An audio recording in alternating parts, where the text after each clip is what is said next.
கட்சிகளை உண்மையா தில்லா எதிர்க்கிற அந்த கட்ஸும் கெத்தும் நம்ம கிட்ட மட்டும்தான் இருக்கு.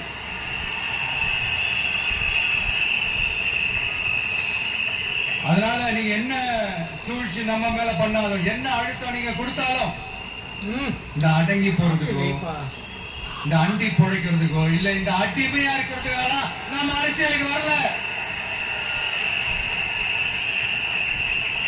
என் மண்ணுக்கும் மக்களுக்கும் யார் என்ன தீங்கு செஞ்சாலும் அதை எதிர்த்து அவங்க கிட்ட இருந்து நம்ம மக்களை பாதுகாக்கிறதுக்காக தான் நம்ம அரசியலுக்கே வந்திருக்கிறோம். முக்கியமா தோழர்களே, மக்களுக்கு என் மேல மட்டும் நம்பிக்கை இருந்தா அது பத்தாது. என் கூட டிராவல் பண்ற என்னோட எல்லா தோழர்களுக்கு அந்த நம்பிக்கை வரணும்.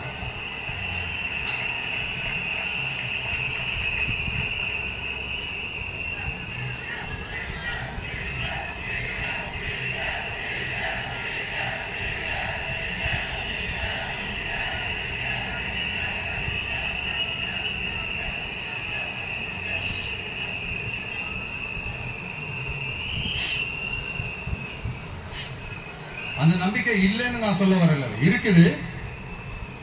ஆனா அதை தொடர்ந்து இருக்கிற மாதிரி நீங்க எல்லாம் நடந்துக்கணும். தப்பு பண்ண யாரா இருந்தாலும் தப்பிக்கவே முடியாதுன்ற அந்த ஒரு பயம் இருக்கணும்.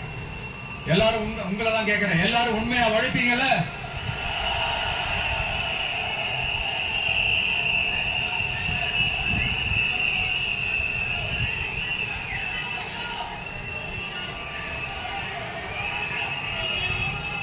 யாருக்காகவும் எதுக்காகவும் நம்மளோட அரசியல காம்ப்ரமைஸ் பண்ணிக்கவே கூடாது. செய்வீங்கல்ல?